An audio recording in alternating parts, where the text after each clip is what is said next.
Herkese merhabalar. Pelin'in İlmek Evi kanalına hoş geldiniz. Bugün sizinle bu güzel kol çantasının yapılışını paylaşacağım. Yapılışı oldukça basit. Malzeme bilgisine gelecek olursak 4 milimlik tığ kullandım. Spagetti yani pamuk makrome ipini kullandım. Detaylarına bakacak olursak %70'i pamuk, %30'u polyester. Ağırlık olarak 250 gramı 250 metre olan bir ip kullandım.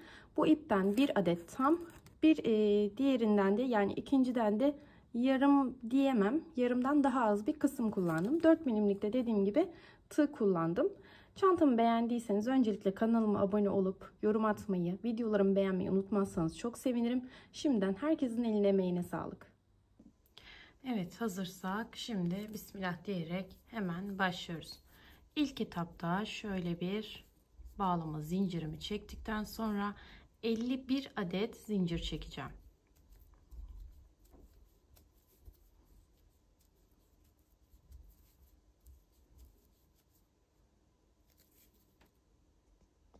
...51 adeti çektikten sonra hemen şöyle bakın. Zincirimin arka kısmını çeviriyorum. Şöyle göstereyim hatta. Zincirimin arka kısmında bakın. Gördüğünüz gibi şöyle boğumlar var. Buralara batarak ilk sıramı elde edeceğim. Hemen şöyle tığımı tekrar takayım. Bakın ters çeviriyorum ve hemen beni karşılayan şöyle göstereyim. İlk boğumuma yani şuraya arka kısımdaki ilk boğuma batarak sırama başlıyorum. Şu anda 2 ilmeğim var. Gördüğünüz gibi ikisini bir alarak bir sık iğne yapıyorum. Köşe noktalarımı kaybetmemek adına bunu yeni başlayanlar için söylüyorum. Hemen yapmış olduğum ilk sık iğneme ilmek tutucumu takıyorum. Hemen diğer yan boğuma tekrar bir sık iğne. Hep arka boğumlara yapıyoruz. Ön ilmeklere hiçbir işlem uygulamıyoruz. Buna dikkat edin lütfen. Sırasıyla tüm boğumlara yaparak sıramın sonuna kadar bu şekilde sık iğnelerimi yaparak ilerleyeceğim. Evet, ben şimdi sıramın sonuna kadar geldim. Son boğumumu da yaptıktan sonra bir zincir çekerek örgümün üst yüzeyine çıkıyorum. Birinci sıramı bu şekilde bitirmiş oldum. Bir zincir çektikten sonra bakın hemen şurada yine göstereyim. Gördüğünüz gibi şuralarda ilmek aralarım var. Hemen şuralarda kendilerini belli ediyorlar zaten. Hemen ilk ilmek aramdan bakın şöyle 2 ilmeğimi de bir almış oldum. Başlayarak sık iğnelerimi yapmaya başlıyorum. Hemen şuradaki köşe noktamı da belirlemek adına tutucumu takıyorum. Şimdi bütün ilmek aralarına sırasıyla sık iğnelerimi yapacağım.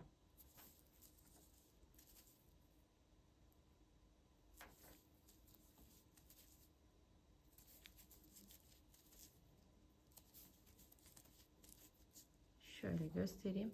Evet, bu şekilde dediğim gibi sırasıyla bütün ilmek aralarına sık iğnemizi yapıyoruz.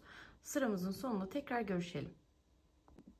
Evet, şu anda ilmek tutucumun bulunduğu alana geldim. Hemen onu oradan kurtarıyorum ve son sık iğnemi yaparak ikinci sıramı bitiriyorum. Bir üst sıraya çıkarken ne yapıyorduk? Bir zincir çekiyoruz.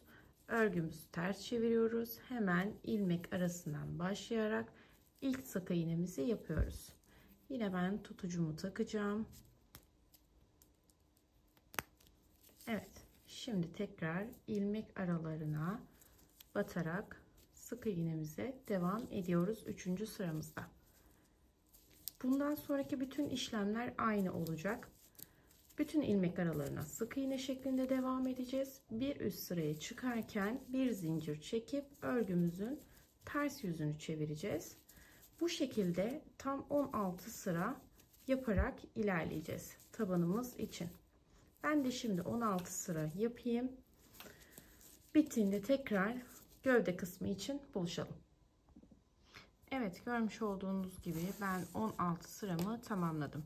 Şimdi başlarken motifimize nasıl başlıyoruz? Görmüş olduğunuz gibi şurada bakın son ilmeğim var. Hemen şunun alt boşluğuna batarak bir adet kaydırmamı yapıyorum.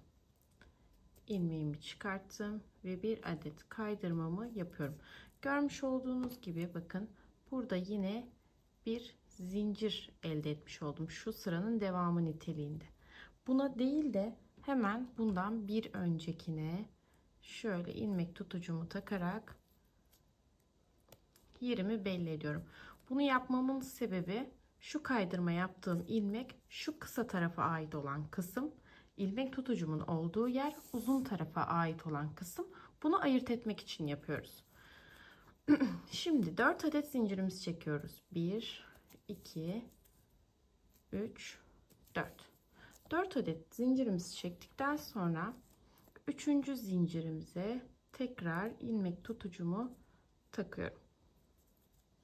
Dördüncüye değil, bir öncekine, yani üçüncüye. Şimdi başımı doladım. Şunları şöyle kenara çekeyim.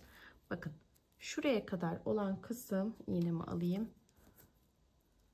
Şuraya kadar olan kısım zaten kendini bakın belli ediyor sıralar. Şurası benim birinci trabzan, daha doğrusu sık iğne sıram. Şurası ikinci sık iğne sıram. Görmüş olduğunuz gibi 1 ve 2. Şimdi evet, tekrar göstereyim. Bakın şurası birinci sık iğne sıram, ikinci sık iğne sıram.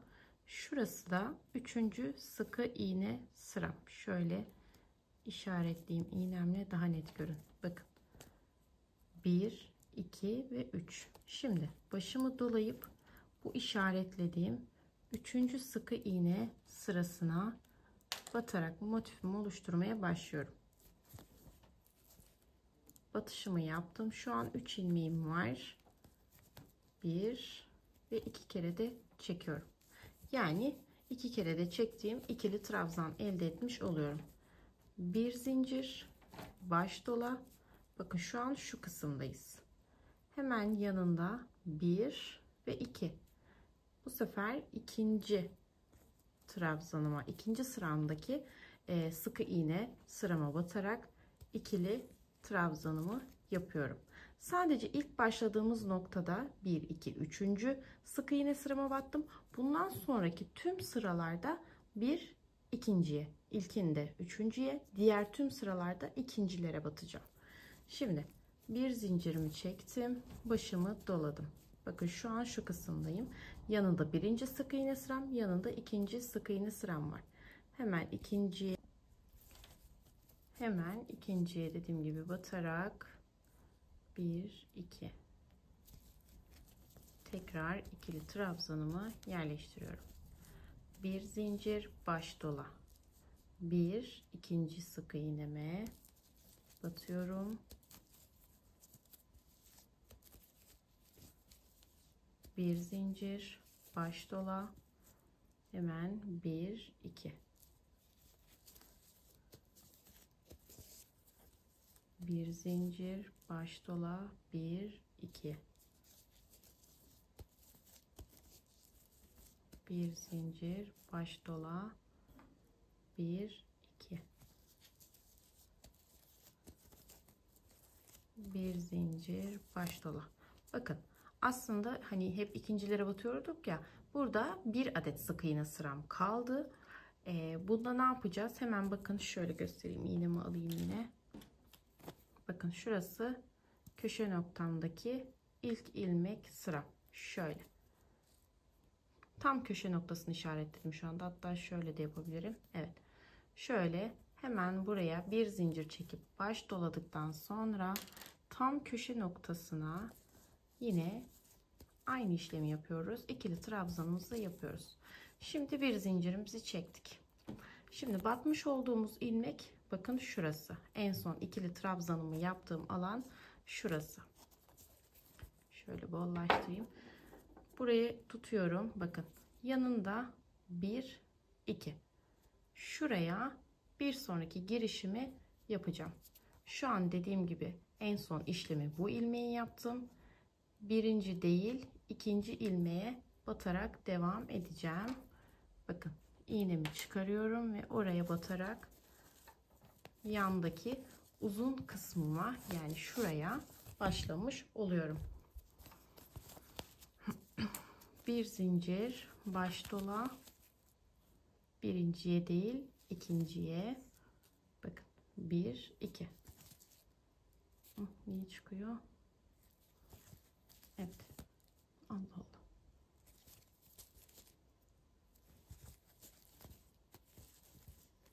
Evet. Tekrar göstereyim. Bir zincirimi çektim. Birinciye değil ikinciye. Yani tüm kutucukları yaparken dediğim gibi ilk başladığımız kutucukta sadece 3. sıraya yapıyoruz. Bundan sonrakilerin hepsinde ikinciye. Bir zincir çektim, baş doladım. Yine ikinciye ikili trabzan. Bir zincir çektim, baş doladım. İkinci ilmeğime ikili trabzan. Bir zincir, baş dola, ikinciye ikili trabzan. Bu kadar. Şimdi sıramızın sonuna kadar bu şekilde ilerleyelim. Evet, sıramızın sonuna kadar geldik. Bir zincir çektim, baş doladım. Bakın yine en köşe noktama, tam köşeye şöyle şu ipi de arkadan yürütelim. Tekrar bir ikili trabzan yapıyorum. Şimdi bir zincir çektim, baş doladım. Bakın şurası 1, şurası 2, şurası 3. sıkı iğnemin olduğu alana tekrar göstereyim. 1 2 ve 3. sıramdaki sıkı iğnenin tepesine. Kafanız karışmasın. Hani birinde 2, birinde 3 alıyoruz ya. Şöyle bakın, kısa tarafın ilk başladığımız noktasında sadece 3. sıra, diğerlerin hepsi 2. sıra. Yine kısa kenarımızın ilk başladığı noktada 3. sık iğne sırasına, yine diğerleri 2. sıra iğne sırasına olacak. Bir zincir çektim, baş doladım. Şu an bakın buradayım. Birinciye değil ikinciye sık iğnemi yapıyorum. Bir zincir, baş dola, 1 2. Bir zincir, baş dola, 1 2.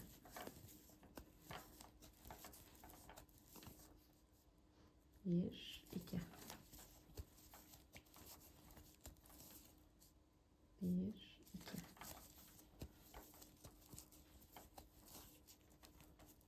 Bir, iki. Bir zincir çektim, başımı doladım. Bakın şöyle tam köşe noktama battım ve ikili trabzanımı yaptım. Tekrar bir zincir çektim, baş doladım. Hemen bakın battığım nokta, en son ilmeğimi yaptığım nokta burası. Buraya değil. Bir ikinciye. Yani bir önceki uzun köşede, kenarda daha doğrusu yaptığım işlemlerin aynısını devam ettiriyorum. Bir zincir, birinciye değil ikinciye.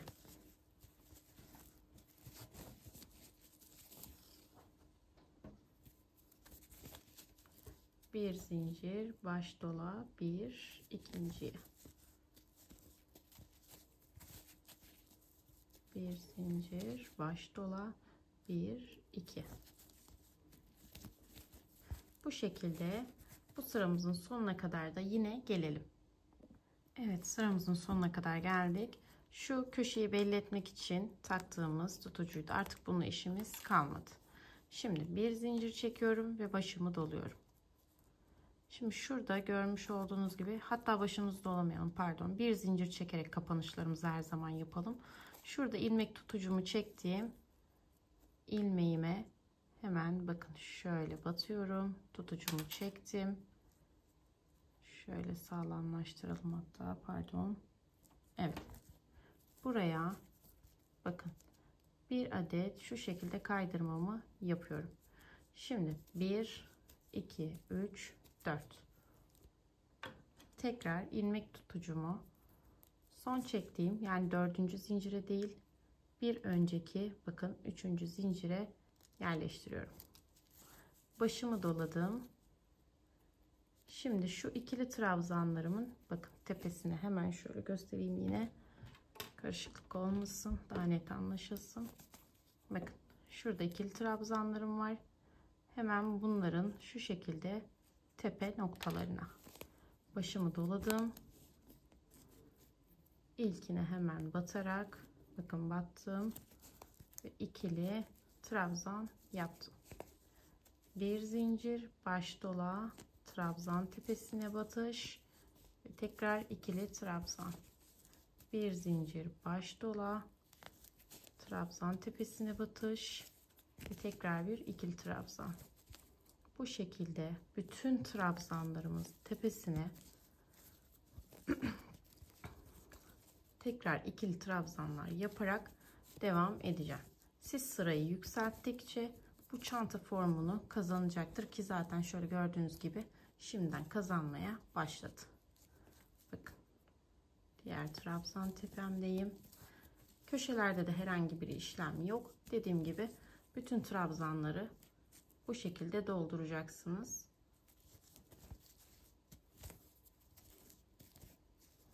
Bir zincir, baş dola. Hemen bakın şu an köşeyi dönüyorum, hatta göstereyim. Trabzan tepesine battım ve tekrar bir trabzan ekledim. Bir zincir, devam ediyorum.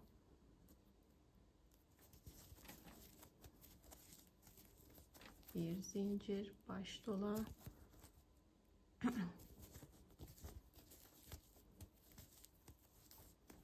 Hemen şöyle göstereyim size, ilmeğimi biraz uzatayım. Bakın gördüğünüz gibi şöyle göstereyim, hatta çanta formunu kazanmaya başladı. Şimdi dediğim gibi bütün ikili trabzanların üstüne ikili trabzan ekleyerek devam ediyoruz. Bir zincir çekip başta oluyoruz aralarda. Şu tekrar bir kere daha bitiş noktasını göstereyim. Ondan sonraki sıraları göstermeyeceğim zaten. Ben sıramın sonuna kadar geldim. Bakın şurada ilmek tutucumun olduğu alan var. Bir zincirimi çektim son kutucuğumu yaptıktan sonra ve ilmek tutucumun olduğu ilmeğe batıyorum. Aslında çıkarıp da batırabilirim. Niye zorlanıyorum bu kadar?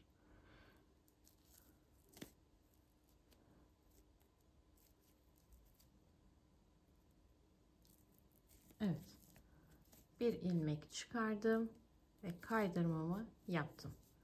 1 2 3 4 zincir.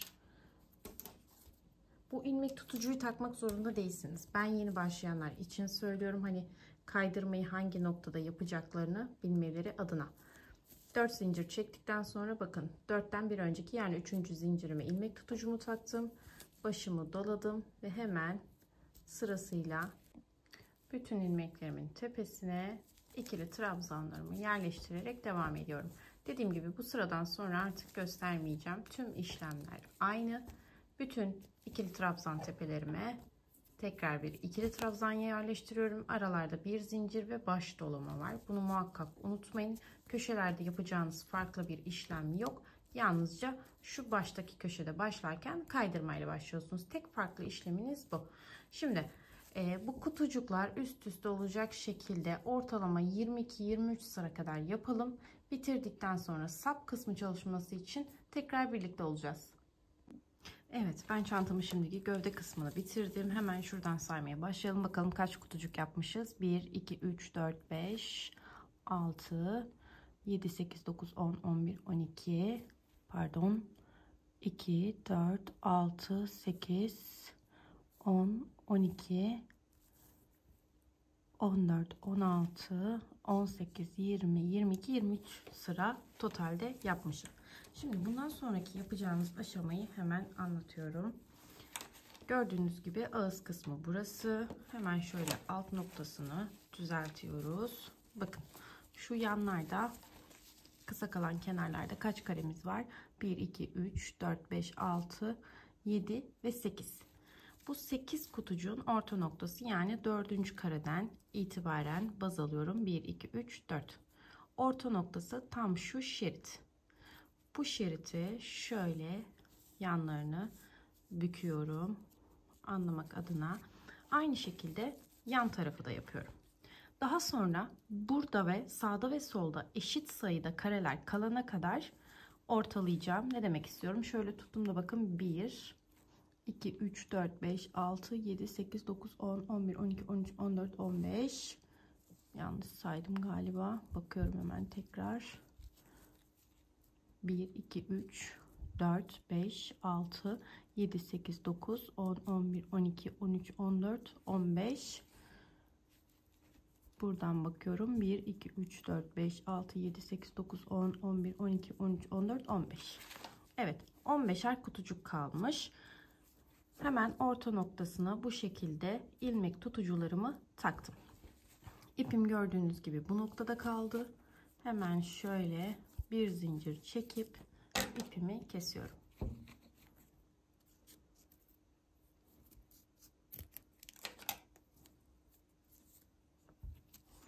Evet, ipimi kestikten sonra şöyle alttan ve üstten olacak şekilde zincirlerimin arasından geçirerek fazla kalan ipimi yok edeceğim.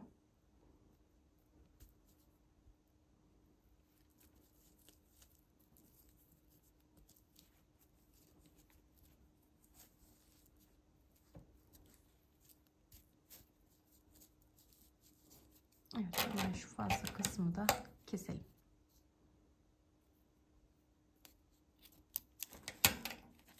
Tamam, fazlalık kısmından da kurtulduk. Tam ortaladığımıza emin olduktan sonra hemen diğer aşamaya geçebiliriz. Hemen ipimizi alıyoruz. Bakın, ilmek tutucumu tam orta noktası olan buraya taktım. Hemen buradan başlamayacağız. Bir yandan tığımızı yerleştiriyorum. Aradan ipimi çekiyorum. Bir tur çeviriyorum ve bir zincir çekiyorum. Bir tur daha. Bunu sağlamlaştırmak adına yapıyorum ve 2 tane zincir çekiyorum. Totalde 3 adet zincir çekmiş oldum. Şimdi başımı doluyorum. Hemen yandaki ikili trabzanın tepesine batarak alttan da yine ipimi yürüteyim. Bir adet ikili trabzan yapıyorum. Hemen şuraya bir adet ilmek tutucumu takacağım. Nereye koyduk? Pardon. Bakın, hemen şu noktaya ilmek tutucumu taktım. Şimdi bu sırada ortalama 11 sıra kesme yapacağız. İlk sıramızın ilk kesmesini yaptık. Şöyle verev şekilde gitmesini istediğimiz için bu şekilde yaptık. Şimdi aynı şekilde devam ediyoruz. Alt sıralarda olduğu gibi bir zincir, baş dola, trabzanların tepesine ikili trabzan, bir zincir, baş dola, trabzan tepesine ikili trabzan. Bakın, aşağıda sırada yaptığım işlemin aynısını yapacağım. Ta ki hemen şöyle arkada işaretlemiş olduğum ilmek tutucum var orta noktamda. 1, 2. İkinci ilmeğe gelene kadar aynen bu şekilde bir zincir, baş dola, trabzan tepesine ikili trabzan yaparak 1, 2 trabzan kalana kadar devam edelim. Evet, ben bitiş noktama geldim. Gördüğünüz gibi tutucumdan sonra 1, 2 adet ikili trabzan sıram var. Hemen başımı doluyorum. Burada yine kesme işlemi yapacağız. Başımızı doladıktan sonra ilk trabzan tepemize batıyoruz. Normalde 2 kere çekiyorduk. Burada kesme işlemi yapacağımız için bir kere çekiyoruz. Baş doluyoruz. Diğer trabzan tepemize geçiyoruz. Şu an gördüğünüz gibi 4 ilmeğim var. İkisini bir, üçünü bir alarak kesme işlemimizi yapıyoruz. Hemen 2 zincir çekerek üst sıraya geçiyoruz. Başımızı doluyoruz. Örgümüzü ters çeviriyoruz. Hemen bakın şuradaki, bakın kesme işlemim zaten şurada bitti. Başımı doladım. Hemen yandaki trabzanıma batarak ikili trabzan yapıyorum. Hemen 2 adet zincir çekmiştim. Hemen şöyle ikinci zincirime tutucumu takıyorum. Tekrar bir zincir ve tekrar bütün ikili trabzanlarımın tepesine tekrar ikili trabzan yaparak sıramı devam ettireceğim. Ta ki başladığım nokta, bakın ilk kesme işlemimi yaptığım yere yine 2 adet kalana kadar.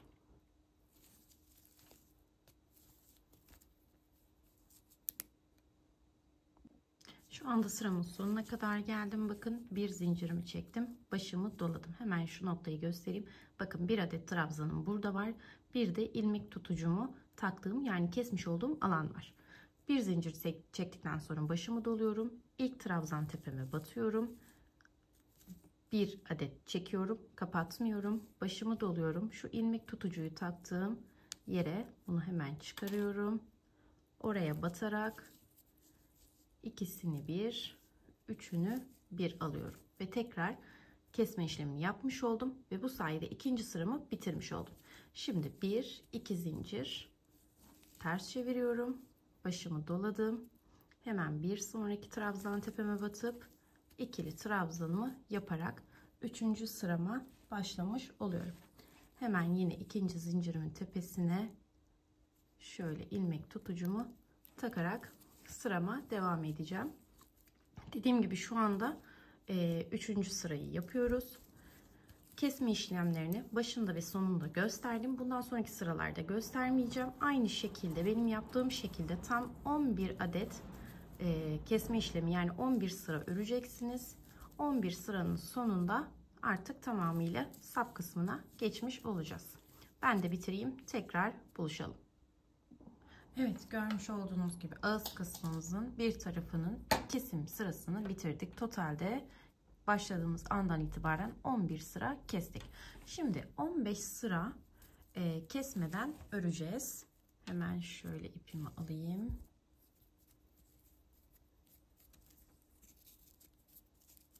Hemen nasıl başlıyoruz gösteriyorum. Şimdi 4 adet zincirimi çekiyorum. Başımı doladım. Şöyle yapalım. 4 adet zincir çektikten sonra hemen 3. zincirime ilmek tutucumu takıyorum. Başımı doladım. Hemen bir yandaki ikili trabzanın tepesine tekrar ikili trabzanımı yaparak ilk sırama başlıyorum. Bir zincir, trabzan tepesine ikili trabzan. Bir zincir, trabzan tepesine ikili trabzan. Şuraya kadar gelelim. Zaten küçük bir alan çalışacağız. Videoyu hiç kesmeyeyim.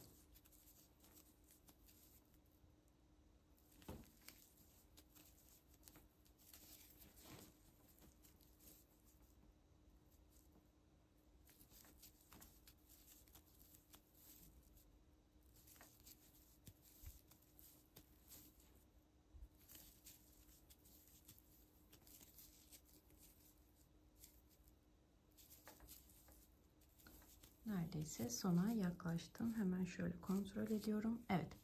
Şimdi bir zincirimi çektim. Bakın şurada kesmiş olduğum alan var. Hemen onun bir öncesinde ikili trabzanım var. Bakın şöyle çekiştirdiğimde zaten yamukluğu görüyorsunuz. Yani şuralarda herhangi bir işlem yapmıyorum. Hemen şu son ikili trabzanın tepesine batıyorum ve tekrar bir ikili trabzan yapıyorum. 1, 2, 3, 4. Örgümü ters çeviriyorum. Hemen yine 3. zincirime şöyle şuradaki ilmek tutucumu alayım. İlmek tutucumu takıyorum. Başımı doladım. Hemen bir yandaki trabzan tepesine ikili trabzanımı yapıyorum. Bakın şu an ikinci sıramızı yapıyoruz artık. Bir zincir, trabzan tepesine ikili trabzan.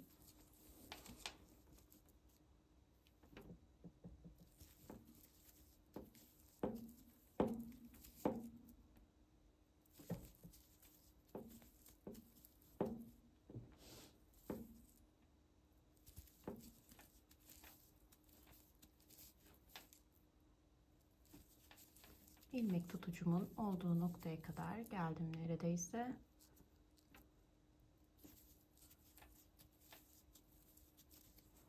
Evet, ilmek tutucumun olduğu alana geldim. Bir zincir çektim, başımı doladım. Hemen ilmek tutucumu çıkarıyorum. Çıkardığım noktaya batarak ikili trabzanımı yapıyorum.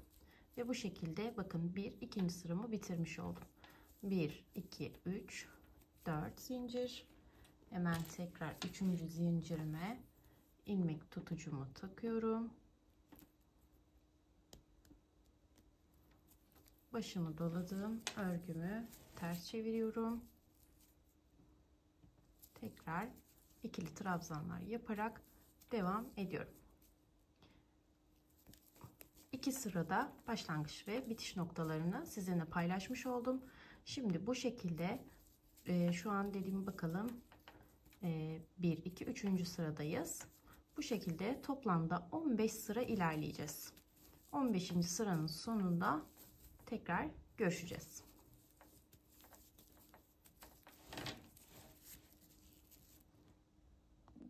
Evet, görmüş olduğunuz gibi kesme işlemimizden sonra 15 sırada düz örgümüzü yaparak bitirmiş olduk. Şimdi hemen şöyle bir zincir çekiyorum ve ipimi biraz uzunca bırakarak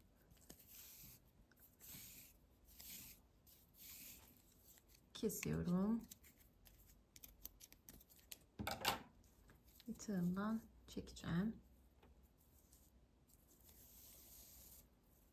Evet, ilk sapımızı bu şekilde bitirmiş olduk. Şimdi aynı şekilde diğer tarafa şuradan bakın ilmek tutucumuzun hemen yanındaki ikili trabzanın tepesinden başlayarak burada yaptığımız tüm işlemlerin aynısını ikinci safhada yapacağız. Ne yapıyorduk? 11 sıra kesme işlemi, 15 sırada düz sıra örüp sapımızı bitireceğiz. Sonra bıraktığımız ip parçalarıyla saplarımızı birleştireceğiz. Evet, görmüş olduğunuz gibi çantamın diğer sap kısmını ben tamamladım. Yine ucunda bir miktar dikiş için ipimi bıraktım. Şimdi yapacağımız işlem hemen şu bakın iki kısa kenarı birbirlerine birleştirmek olacak. Hemen bu kesmiş olduğum ipimi iğneme takıyorum ve uç uca gelecek şekilde dikmeye başlıyorum. İpim şu an burada. Hemen karşı kısmın köşe noktasına batıyorum. Bakın.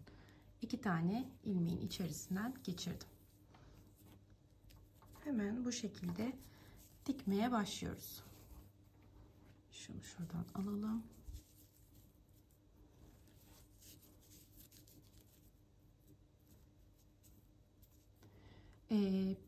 Bir bu taraftan alacağız, bir bu taraftan alacağız ki kabarık bir pot bir görüntü olmasın diye. 2'şer adet ilmeği alıyorum. Şöyle göstereyim bakın. 2 ilmeğin içerisinden geçiyorum. Yine karşı taraf tekabül eden ilmeğimin de içerisinden geçiyorum.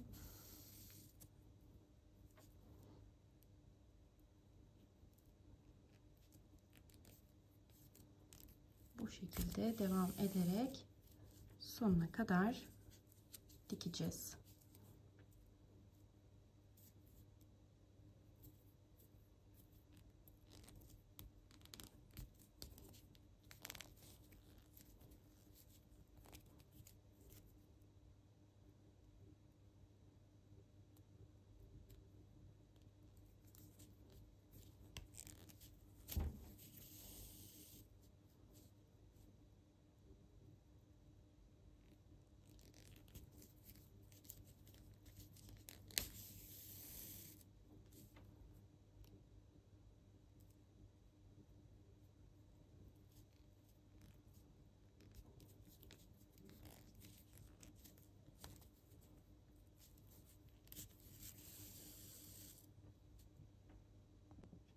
Evet, ben sıramın sonuna kadar gördüğünüz gibi bu şekilde dikişimi yaptım. Şimdi yapacağımız işlemi anlatıyorum. Şu ipimi geriye çekelim. Şu diktiğim noktayı bakın bu şekilde birleştiriyorum. Yine uç uca gelecek şekilde bakın dikişimin bitiş noktası burası. Alttaki dikişimin başlangıç noktası burası. Karşılıklı gelecek şekilde hemen yanları dikiyorum. Yanları dikerken nereye kadar dikeceğim? Bakın 15 sıra düz bir alan çalışmıştık hatırlıyorsanız. 11 sıra kesme işlemi, 15 sırada düz bir alan çalışmıştık. Bu 15 sırayı dikeceğim. Kesme yaptığım alanı dikmiyorum. Hemen yine bir sağdan bir soldan alarak dikmeye devam edeceğiz.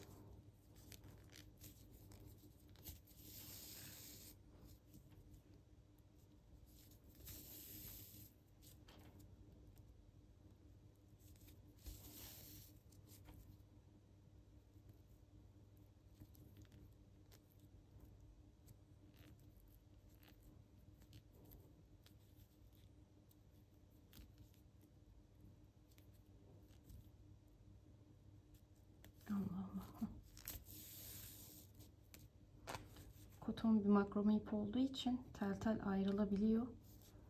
O yüzden biraz dikerken zorluyor.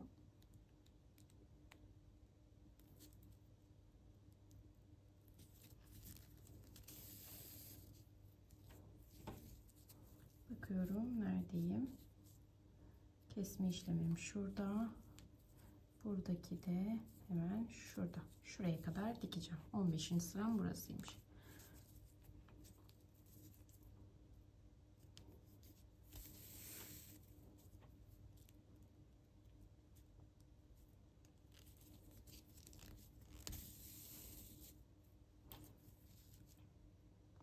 Evet, sıramızın sonuna kadar geldik. Hemen burada ipimizi bir alttan bir üstten yürüterek saklayacağız ve keseceğiz.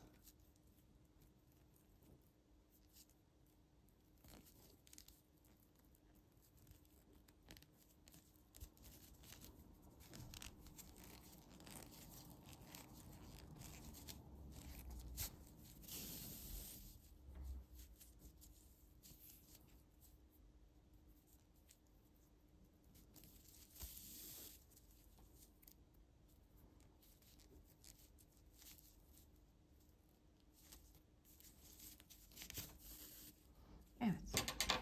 Birinci sapımızı bitirmiş olduk. Şimdi diğer sapımıza hemen geçiyoruz. Hemen diğer sapta bıraktığımız ipimizi iğnemize geçirelim.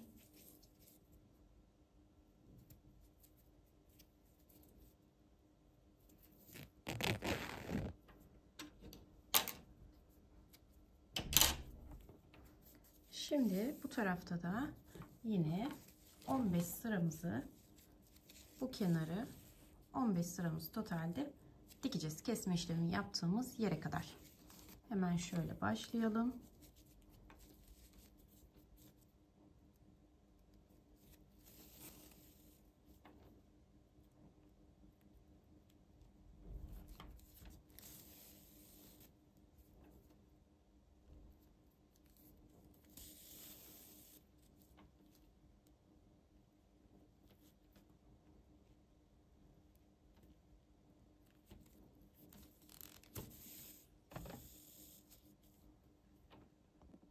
Evet, ben diğer sapımı da diktim. Aynı burada yaptığım gibi birkaç kere içinden geçirdikten sonra ipimi kestim. Hemen şöyle el yordamıyla, bakın şu diktiğimiz alanlar var ya, hemen şöyle ortalı bir şekilde gelecek şekilde, daha doğrusu şöyle el yordamıyla düzeltiyorum. Dilerseniz çok buhar yapmadan bir bez koyarak üzerine ütüleyebilirsiniz. Evet, çantamız şu andan itibaren bitti. Şimdiden yapacak olan herkesin eline, emeğine sağlık. Çantamı beğendiyseniz videomu beğenmeyi, kanalıma abone olmayı, yorum yapmayı unutmazsanız çok sevinirim. Kendinize iyi bakın. Hoşça kalın.